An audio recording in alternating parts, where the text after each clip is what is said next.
चैत्र शुद्ध नवमी म्हणजेच रामनवमी।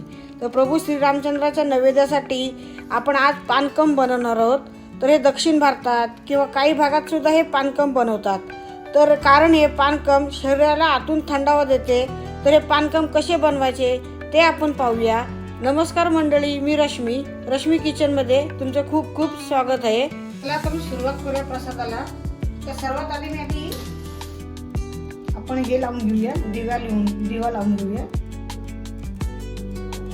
आपण प्रभू श्रीरामचंद्रांचा प्रसाद बनवणार आहोत। त्यासाठी मी गूळ घेतलाय, मी हा 1 चमचा गूळ घेतलाय।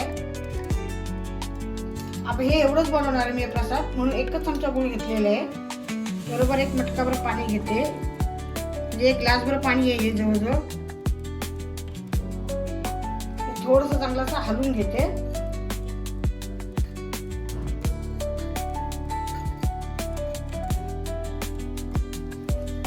यासाठी आपल्याला लागणार आहे वेलची आणि काळी मिरी। तर ही वेलची मी आता सोलून घेते। वेलची पण सोलून घेतली ती वेलची, आणि ही काळी मिरची 2 दाणे, अगदी मी 2च दाणे घेतलेले आहेत। ते आता ह्याच्यात मी टेचून घेते।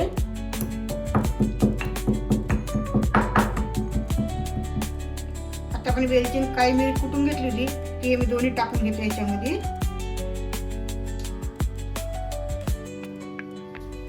थोडीशी सुंठ पावडर नसेल आपण आल्यावर टाकलं किसून तरी चालेल पिळून। परत एकदा हलवून घेते।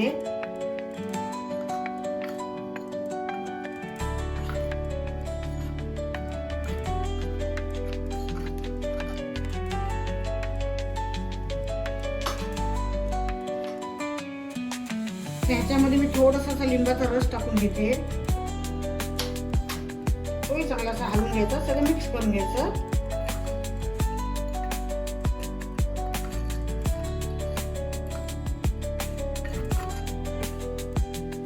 त्याच्यामध्ये मी तुळशीची पानं टाकून घेते।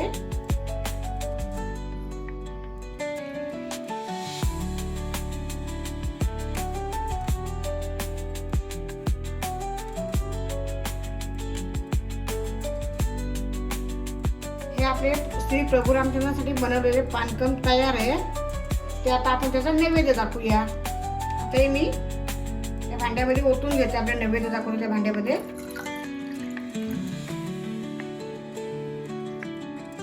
तर तुम्हाला ही पानकमची छोटीशी रेसिपी कशी वाटली ती कमेंटमध्ये सांगा। तुम्ही ह्या आधी कधी हा नैवेद्य बनवले का तेही सांगा। तुमचा अनुभव माझ्याबरोबर शेअर करा। आपल्या चॅनलला सबस्क्राईब करा। आपल्या रेसिपीला एक लाईक करा। धन्यवाद। जय श्री कृष्ण।